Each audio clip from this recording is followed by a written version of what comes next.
Rolex Fastnet Race is an iconic race. It's tactically and strategically challenging to the crew. It has its very dangerous moments, and it has its very frustrating moments. And that's the reason we're here. The difficult aspect of the Rolex Fastnet Race really is you can never really relax.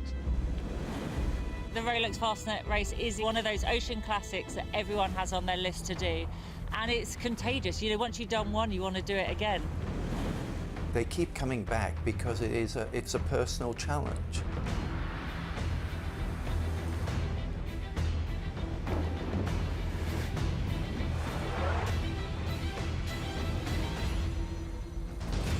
With 90 years of history, the Rolex Fastnet Race has become a legend in international sport and one of the world's great offshore races. The 2015 edition of this biennial race shows every sign of living up to its reputation. The event was filled within an astonishing 24 minutes with a record fleet of around 390 yachts from over 25 countries. The Rolex Fastnet Racecourse is fabled. The 603 nautical mile course takes the fleet from Cowes on the Isle of Wight, around the Fastnet Rock off the southwest coast of Ireland, and back to the finish off Plymouth. It is a complete challenge, and when the British Isles weather delivers the conditions typical of the time of year, it is a true test of human endeavour.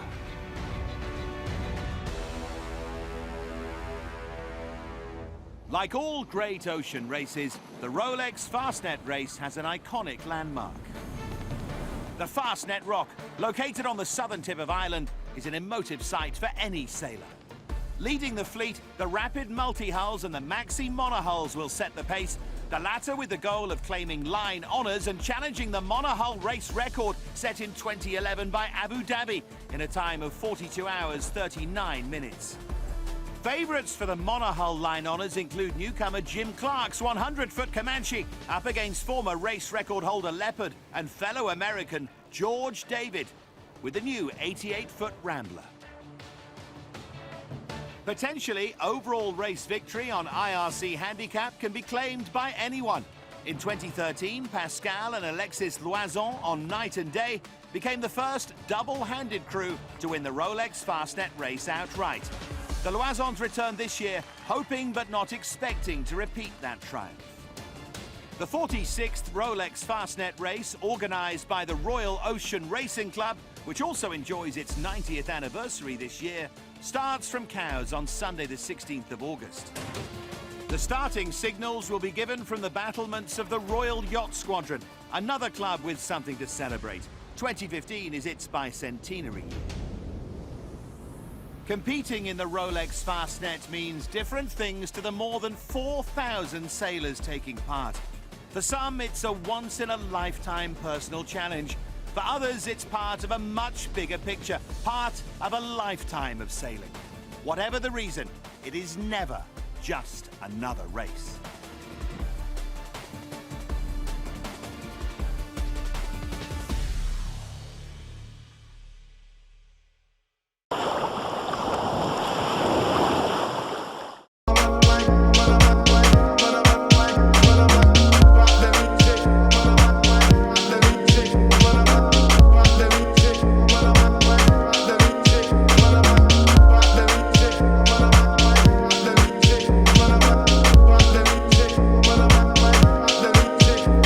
Day 5 and Tenerife delivers again. We saw some great action from the boys. We saw some broken equipment and we saw some high jumping.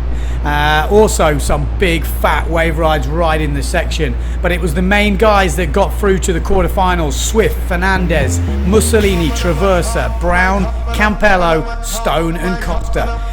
They got taken to the wire a few times. There was nearly a few upsets. Costa had a couple of close ones. Jager Stone with Danny Bruce.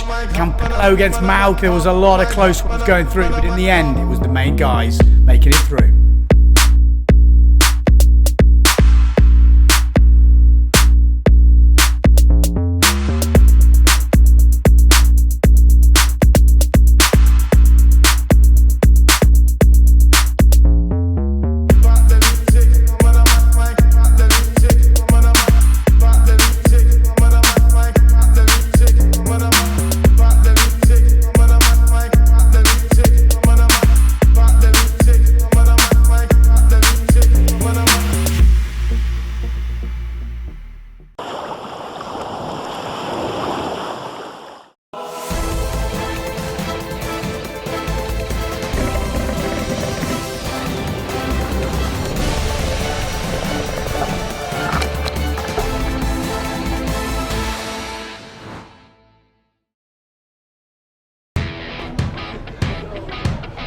Hard to believe, but it is actually now the penultimate day of the 34th Copa del Rey Mapfre. Top of the table, it's extremely close. It couldn't be closer between Platoon and Azura, locked together on 14 points. Brunello in third, only a point up in Quantum.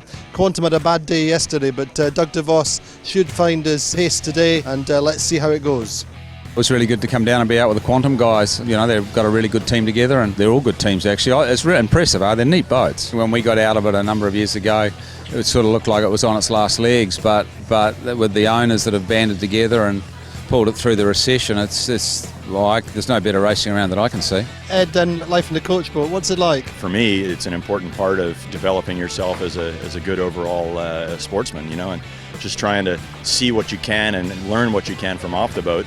You definitely see the race in a different way from that position, and you know, it helps you the next time you get on board. So before the boats docked out this morning, there was a short reception to honour the memory of Pedro Mendonça, the owner of Bigamist, who sailed in the 52's for many years, who died recently. Pedro was the archetype yachtsman from very early on, fell in love with boats and the sea, and then yeah, almost unavoidably you also want to have a TP52. So race number 6 got away in a lighter sea breeze, lighter conditions that we've seen for the last couple of days. 8 or 9 knots, that meant it was a much more open racetrack. Prevets got away off the left-hand end of the line once again. Good start, got out to the left. Meantime, Quantum Racing more to the right. And at the top mark, it was very, very even between the two. Preveza had the inside spot and came round just ahead of Quantum, with Brunello and Platoon just behind. Coming down the run, then, in fact, Brunello got right up to Platoon and through the leeward gate. Leaders through the leeward gate were Preveza, then Quantum, and at the leeward gate, I say, very, very close between Brunello and Platoon. Up the second beat, Preveza led all the way round through the finish line with Quantum in second. Brunello get third and Azura in sixth. So Platoon lead the regatta by 2 points at that point ahead of Azura, and Quantum and Brunello tied on equal points. You know, Dalton did such a great job. We were in a nice position, and so I think it made me think too much. Terry told me a couple times, just take a big breath and settle down again and kind of get back at it, and that's how it worked. So race number 7 of this series, well, it was much stronger breeze, against expectation perhaps. The MBAC came in at 12 to 14 knots. Great racing and fantastic conditions. Spooky and Platoon led off the pin end of the line, but very, very close drag race initially between Platoon, Spooky, Allegre, Quantum Racing, all going fantastically well out towards the left. At the very top mark, first time up, Platoon just had the inside overlap ahead of Quantum. Allegre and Brunello close down the run. Quantum Racing went out to the left and took the lead. Meantime, Allegre rolled over the top of Platoon, and from that point really things started to go wrong for Platoon, and they progressively dropped down through the fleet. Allegre and Brunello were head to head through the leeward gate. Up the second beat, well, Quantum Racing were reasonably clear, and then there was an instant between Platoon and Sled. Platoon had to take turns. It was a crossing, a straight port and starboard. Platoon tacked in front of Sled, and the umpires were on the spot, and they had to take a turn. That dropped them 1 place, and then Platoon dropped another place coming down the final run. Ended up in 8th place. Quantum Racing having a fabulous day, second and first. So in the overall standings, then Azura lead into the final day by 2 points ahead of Platoon and Quantum Racing, tied together. What a scenario going into the final day of the Copa del Rey Mapfre. Leading by 1 point, a bunch of boats very, very packed together, so for sure it's looking forward to a very exciting final day. And hopefully we can make it happen again. So the intensity and level of competition increases all the time in the 52 Super Series, and that creates more and more work for our umpire. Yeah, we're having much more calls than on the previous years. A big part due to the number of boats, so it's much more. The racing is much closer than it was, and they're having too many close crosses that we need always to be careful about the safety of the boats, and we cannot ask them to pass 10 centimeters from the other boat, so they have to get used to that kind of racing. And so the world champions Azura lead into the final day with a 6th and a 5th today. They're on 25 points. Second are Platoon on 26 points, 4 and 8 today. Quantum Racing 2 and 1 today, both the day on 26 as well, and Brunello not far behind on 27. Well, after that exciting and dramatic finale to today, take a deep breath and relax. For tomorrow's the final day of the Copa del Rey, everything to play for. Azura leading by 2 points ahead of Quantum Racing and Platoon. Anything could happen. Join us tomorrow.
Day one, it was great. We met with the kids early in the morning. Everybody kind of broke into groups depending on your fleet. We started the day, the practice was in about 6 to 8 knots, and then a nice sea breeze filled in, and we actually sailed in a good building breeze. Started at about 10 knots and probably ended around 13, 15-ish.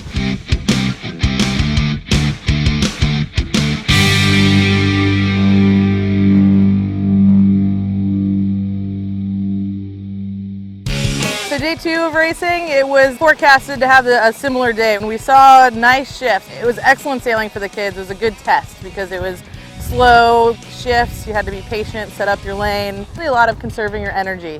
We had 4 races, and so you could see who was ready for that last race that day and who struggled a bit.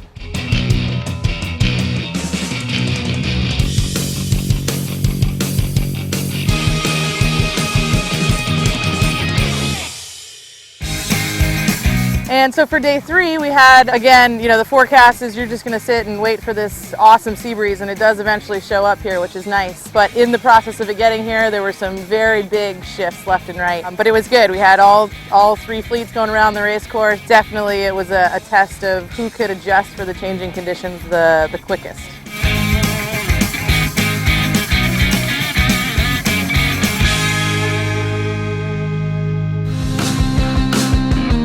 Day 4 for our last day was exciting. We went out with very little super light northerly breeze right before there was a cutoff time, filled in nicely, and it was a beautiful day. Awesome breeze. The race course was probably ended up being a little short because it built so quickly, but really fun, and the kids did really well. We had sort of the leader change throughout the whole race 2 or 3 times, and lots of match racing going on, and it was good. It was quite exciting all the way to the finish.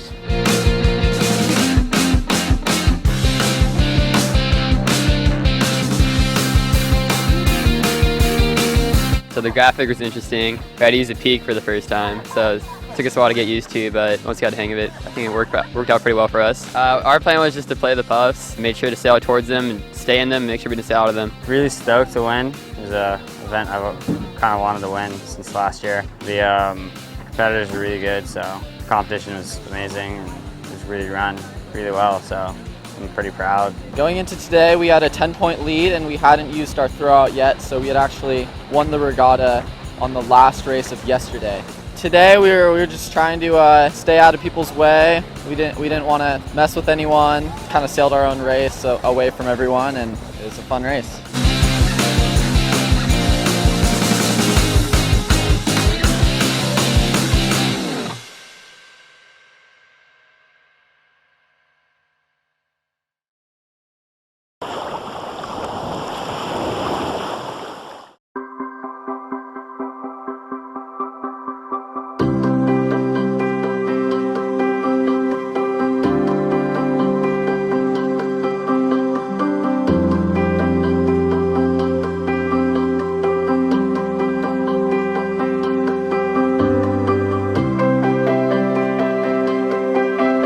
Le bateau New Rasmetmut a été mis à l'eau, c'est un grand moment là après un mois de chantier. L'équipe a super bien travaillé, je tiens à la féliciter parce que c'était vraiment un sacré challenge de pouvoir mettre le bateau à l'eau en ce début de mois de juillet et ils l'ont fait, on l'a fait, donc voilà, grande fierté, beaucoup d'émotions, ça y est le bateau flotte, il a un mât Et maintenant, on va pouvoir attaquer les entraînements, attaquer le challenge, le défi sportif et se préparer dans un premier temps pour la Transat Jacques Vabre, mais aussi dès à présent pour les navigations en solitaire pour le Vendee Globe.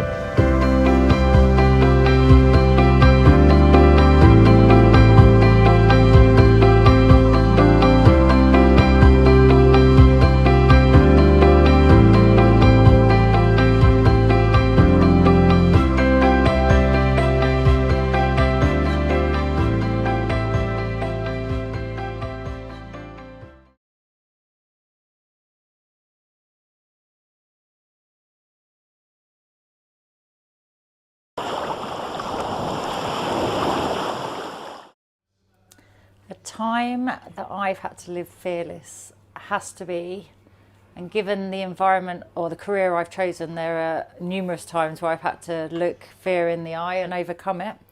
But there's one moment that will really stick in my mind, and that was from sailing solo non-stop against the prevailing winds and currents. So there's a reason only 5 people have done it, and I had a moment of that experience, and it was in the Southern Ocean.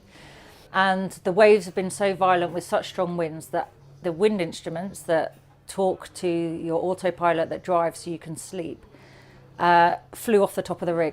So ultimately I had to go up the rig, and I'm kind of scared of heights. It's Southern Ocean, it was cold, I had lots of layers on, and I get halfway up the rig, and the mechanism you use is like climbing mechanism, and you're going up a line and it froze, it jammed.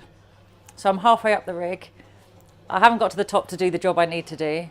I can't get myself down, and I'm the only person on the boat. And your immediately reaction is to look down and look at somebody to say, can you help? But, you know, I should have known by then I was halfway around the world. There was no one else with me. My instant thought was to burst into tears, because that is exactly how I felt at that moment. A few tears ran down my cheek, and I thought, actually, that's not going to help me at all. I am the only person that can get myself out of this trouble. So actually crying, I didn't have any time for that. And it took me 90 minutes of trying to hold myself on a bit of the mainsail while I tried to disconnect what was actually holding me up the rig. So if that had all gone wrong, I would have just fallen, say 15 meters. That's a single story building. The relief I felt when I got down to the deck was I completely burst into tears. But the thought of having to go back, because I still had the job to do, so I still had to pick a chance to go back up there and do the job, and my confidence had gone completely. The sense of euphoria when I did get to the top of the rig, successfully change the wind wand so that I had all my instruments working again, and get back down, I felt invincible. And when you're out there and you're a solo sailor, there's nobody to bounce ideas off or pick you up when you're feeling down, and I had to find that strength from within. And that's probably the hardest thing I've had to do, is kind of, you fall off the horse, you have to get back on and go again. I've subsequently been in other sailing races where equally the environment's quite hostile, but the confidence I gain of, well, you know, everyone's still all right, so we're fine, we get out of this, or, well, it's not as bad as last time. And, you know, the air of confidence you can instill on others from going through experiences like that is quite confidence building for those around you as well. So I pride myself on the fact that I can now handle most things thrown at me, and I don't get fazed, and generally I can help others develop in that direction as well. That's my Live Fearless story. Now, Bodyform want to hear about your Live Fearless stories.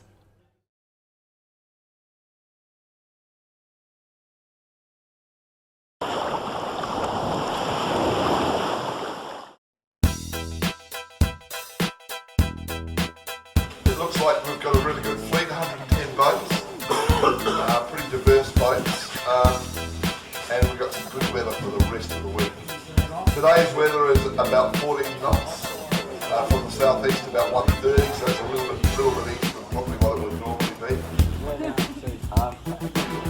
Yeah, hi, I'm Justin from Two Up together with my wife Roxy. We sailed up from Pittwater. Looking forward to a great series at Airlie Beach. Haven't been here for 29 years. It's changed, it's fantastic, and looking for some good breeze. Happy to have everybody on board. We've got a big crew today, a little bit light wind. See how we go.